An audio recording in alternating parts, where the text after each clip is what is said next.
Welcome back on the program. We'll now look at interesting stories on the front pages of the dailies. This morning we'll kickstart with the Nation newspaper, and the big story here is about controversy rages over Natasha's 6-month suspension. And the writer here is saying Women Affairs Minister waits in, offers talk to Senate. Akoti Dwa kissing husband at National Assembly morally wrong. That's coming from the Senate spokesman there. Rivers crisis tension as Fubara's commissioners, election agencies to lawmakers. A big one there on the front page of the Nation newspaper. And we also have alleged 80.2 billion naira fraud EFC's tenders. Yaya Bello's children's school fees receipt there.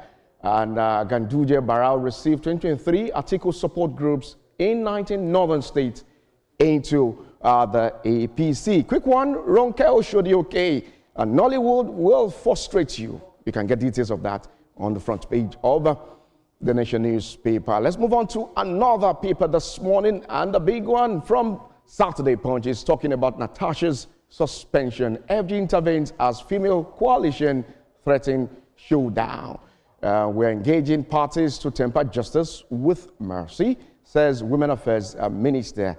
Now, Kogi lawmaker suspension unjust, undemocratic. That's not coming from me. It's coming from the coalition and also Wimby's there.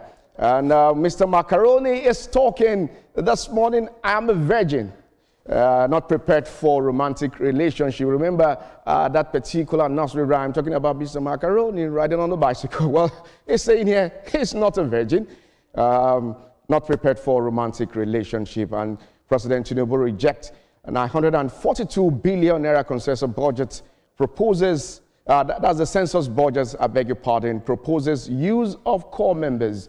On the masthead, we have Adeleke petitions, EFCC alleges ex-governor Oyetola stole 20 million US dollar, that's about 1.5 billion naira.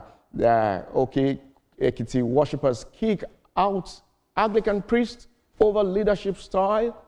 Big story there on the front page of Saturday Punch. Let's move on to another paper this morning, which is a Saturday Tribune, and the big one is coming from Chief Bode George. What's he saying? He's saying that Lagos Assembly is a private enterprise. The owners hires, fires at will. Who is the owner there? Yeah, you get details of that particular story coming from Chief Bode George. And new Alafi begins 21-day installation rights. Curfew imposed in Oyo. Now, 4 drug lords bag 95 years jail terms for fit SUVs. And that's 30 million Nigerians face food crisis in June. That's coming from a report. And very interesting one coming from Kebbi State this morning. Now, Kebbi holds mass wedding for 300 couples. Well, you can get details of that inside Saturday Tribune. This morning, Tinubu governors mourn as Okupe dies at 72. Interesting stories there on the front page of the dailies. We say, may his gentle soul indeed rest in peace.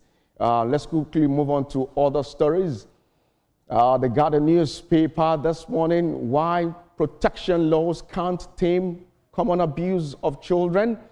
Well, you can get details of that on pages 8 and 9 of the Guardian Weekend this morning. And that's how much we can take on the front pages of the dailies. Now, let's quickly hand over to my colleague there. Kemi, what do you make of interesting stories on the front page of the dailies this morning? Absolutely.